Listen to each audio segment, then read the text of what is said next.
Good morning students. जो आज हम पढ़ने वाले हैं सब्जेक्ट वो आ जाता है रस शास्त्र। ठीक है, सबसे पहले उसके क्या हैं कुछ प्रमुख जो पुस्तकें हैं और जो लेखक हैं उनके बारे में पढ़ लेते हैं। तो सबसे पहले बात करते हैं आनंद कंद की। आनंद कंद क्या है? मंथान भैरव। क्या आ जाएगा? आनंद कंद क्या है? मंथान भैरव। तो मंथान से अगर ना कि जब मंथन हुआ था, अमृत मंथन, तो क्या होता, सबको आनंद मिला था, तो आनंद कंद से क्या है? मंथन आ जाएगा। ठीक है, उसके बाद इसका आ जाता है कि कौन सा काल है, तो याद रखना है 14th AD। ठीक है, क्या आ जाता है? 14th AD। ये जो अनंत कंत जो कि मंथान भैरव के द्वारा लिखा गया था, ये क्या था? इसके दो भाग थे। कौन कौन से थे? पहला था अमृतीकरण, ठीक है, और दूसरा क्या था? क्रियाकरण। ठीक है, कौन सा है? दैट इज अमृतीकरण, और दूसरा कौन सा आता है? क्रियाकर विश्रांति। ठीक है, याद रखना कि मंथन हुआ, मंथन से अमृत आनंद हुआ, आनंद प्राप्त हुआ, और क्या है? अमृत का पान किया सबने। उसके बाद नेक्स्ट अगला था आयुर्वेद प्रकाश। आयुर्वेद प्रकाश के बारे में तो हम पहले पढ़ चुके हैं कि माधव उपाध्याय। जब हमने माधव निदान पढ़ते हैं तो उसमें पढ़ते हैं कि जो माधव हैं उनके नाम दिए गए हैं, तो याद रखना कि माधव उपाध्याय। ठीक है, 17 AD है। और किसके लिए बताया गया? तो उन्होंने बोला कि स्नेहन सुवेदन को पंचकर्म के अंतर्गत इन्होंने ही रखा गया है। पंचकर्म में मुख्य रूप से 5 कर्म ही माने गए, लेकिन उन्होंने क्या पंचकर्म में स्नेहन सुवेदन को भी रखा गया है।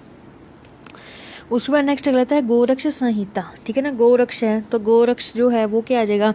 गोरखनाथ। ठीक है, गो से तो गो आ जाएगा। ठीक है, गोरक्ष गोरखनाथ। 12th AD आ जाएगा। खेचरी गुटिका 1 लाख श्लोका के बारे में क्या इन्होंने वर्णन किया है। उसके बाद नेक्स्ट अगला आ जाता है भेषज रत्नावली। भेषज रत्नावली क्या है? तो गोविंद दास सेन है, नाथ नहीं आएगा, दास आएगा। ठीक है, उनका आ जाता है 18 AD, ये हम पढ़ चुके हैं। योग तरंगनी एक आ जाता है, योग तरंगनी एक आ जाता है, रस तरंगनी। ठीक है, याद रखना योग तरंगनी में आ जाता है त्रिमल भट्ट। अब देखो योग करते हैं तो मलों को दूर करने के लिए करते हैं, तो त्रिमल भट्ट 20 AD आ जाएगा। लेकिन अगर हम रस तरंगनी की बात करते हैं तो रस तरंगनी का क्या आ जाता है? सदानंद शर्मा, उनका भी 20 AD है। ठीक है ना, उनका दोनों का क्या है? तरंगनी जो है उनका क्या दोनों का 20 AD ही है। बस याद क्या रखना, इनका सदानंद शर्मा है, इसका क्या आता है? त्रिमल भट्ट। और जो रस तरंगनी है उनका क्या है? 20 यंत्र है। ठीक है, 20 के है यंत्र है और 24 के हैं तिरंगे बताई गई हैं। मीन्स इन्होंने क्या है? चैप्टर्स को ही तिरंगों के नाम से बताया गया है। उसके बाद नेक्स्ट अगला जाता है कामधेनु। तो रस धेनु, रस कामधेनु, तो इन्होंने बोला कि चूड़ामणि मिश्र। क्या आ जाता है? चूड़ामणि मिश्र। एक आता है रस चूड़ामणि, क्या जाता है? रस चूड़ामणि और रस चिंतामणि। ठीक है, और रसेंद्र चूड़ामणि और रसेंद्र चिंतामणि, ये चीज़ों का ध्यान रखना। देखो सबसे पहले आता है कि रस चूड़ामणि। तो रस चूड़ामणि का याद रखना कि शंकर है। कौन आए थे? हैं शंकर आए थे। रसेंद्र जो चूड़ामणि है तो उनका कौन आए थे? तो नीचे वाला, तो उनका आता है सोमदेव।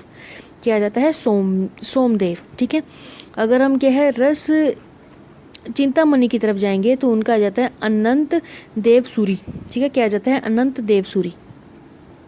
देखो चिंताएं खत्म होगी, क्यों कैसे होंगी? जब क्या हो जाएगा कि असुरों का अंत हो जाएगा। ठीक है, तो उन्होंने बोला कि अनंत, जब क्या है आप अनंत देवताओं के पास जाकर के असुरों को खत्म कर देंगे, तो क्या बोला गया? अनंत देव असुरी। ठीक है, तो इन्होंने कितना बोला? 15 AD। और रसेंद्र चिंतामणि जो होगा उसमें आता है डुंडुकनाथ। क्या है ना, जो असुर है वो क्या अभी डुंडुकनाथ बचाएं अपना, डुंडुकनाथ। ठीक है, उसके बाद नेक्स्ट अगला आता है रस जल्प निधि।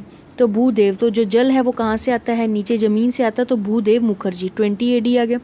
उसके बाद नेक्स्ट अगला आता है रस प्रकाश सुधाकर। तो यशोधर भट्ट। ठीक है ना, सुधाकर यशोधर, ध टाइप के हैं तो इसलिए याद रहेगा। रस प्रदीपक, तो उन्होंने बोला गया 16 AD, रस रामचंद्र नागदेव। ठीक है ना, तो नागदेव नागनाथ, जैसे कि यहाँ पर बताया गया रस प्रदीपक का। लेकिन जो रस प्रदीपिका है उसके लिए क्या आ जाता है? मंगलगिरी आ जाता है। क्या आ जाता है? मंगलगिरी। रस रतन समूचे, ये तो हम पहले पढ़ चुके हैं कि रस वाग्भट होता है, 13 AD आ जाता है। रस मंजरी, रस मंजरी के लिए क्या आता है? शालीनाथ सिद्ध आता है, 15 AD आता है। रस रत्नाकर 15 AD क्या आ जाता है? नित्यानंद। क्या आ जाता है? नित्यानंद। उसके बाद रस हृदय जो तंत्र है वो आ जाता है भिक्षु गोविंद पादाचार्य। किसका है? भिक्षु गोविंद पादाचार्य। रस आनव, ठीक है, क्या है? रस आनव, तो भैरव। ठीक है ना, आनव भैरव नंद। रसामृत, तो रसामृत आता है यादव जी त्रिकम जी। ठीक है ना, तो यादव जी त्रिकम जी वैसे भी क्या है जो मॉडर्न में जो उभर के आए थे लोग, उसमें से जो रस यादव जी त्रिकम जी है उनका काफ़ी क्या है नाम अच्छा है। उसके बाद रसेंद्र मंगल एवं कष्टपुट, तो उसके लिए है नागार्जुन, ठीक है। उसके बाद रसेंद्र सार संग्रह, ठीक है, RSS। पहले था रस रतन समूचे जो कि है वाग्भट, लेकिन ये क्या है रसेंद्र सार संग्रह, तो उनके आ जाते हैं गोपाल कृष्ण भट्ट। इन्होंने क्या है पोटली कल्पना के बारे में उल्लेख वर्णन किया था। उसके बाद आते हैं रसेश्वर दर्शन, तो उसमें आता है शाइना, ठीक है ना। उसका रुद्र याप्पल तंत्र, तो आ जाता है आचार्य श्री नागार्जुन।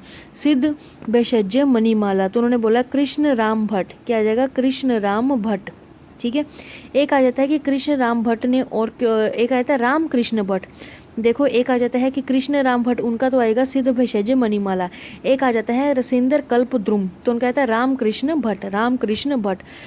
सिद्ध योग संग्रह, तो वो आता है यादव जी त्रिकम जी, ठीक है। उसका है पारद विज्ञानीय, तो उन्होंने बोला कि वासुदेव मूल शंकर द्विवेदी। राम मित्र, तो उनका बोलते त्र्यंबक नाथ शर्मा, ठीक है। उसके बाद भारतीय रस शास्त्र, तो वामक गणेश देसाई, क्या आ जाता है वामक गणेश देसाई। उसके बाद नेक्स्ट अगला आता है प्रमुख रस शास्त्रीय ग्रंथों के अध्ययन बताएं, ठीक है। तो उनमें कौन कौन से बताए गए हैं, तो उन्होंने बताया गया है कि उन्होंने क्या है चैप्टर्स की जगह पर क्या है, जैसे कि अध्याय बोल देते, उन्होंने कुछ अलग अलग नाम दिए गए हैं, जैसे कि गोरख संहिता है, और कौन सा है रसानव है। गोरक्ष वही आएगा गोरखनाथ सेन, और रसानव तो पता ही है कि रस आर्नव तो भैरवानंद था, यहाँ पर होगा ये देखो रस आर्नव, तो उसके लिए क्या था भैरवानंद, ठीक है। तो इनमें क्या बोला गया पटल बोला गया, क्या बोला गया अध्याय नाम को पटल बोला गया है। रस रत्नाकर जो है उन्होंने खंड बोला है। रस हृदय तंत्र है, उन्होंने अवबोध बोला गया है। उस आनंद कंद ने उल्लास बोला गया है। रस चिंतामणि ने क्या बोला गया है स्तवक बोला गया है। रस कौमुदी, ठीक है ना, कौमुदी ने क्या बोला अधिकार बोला गया है। योग तरंगनी और रस तरंगनी दोनों ने तरंगे ही बोली हैं।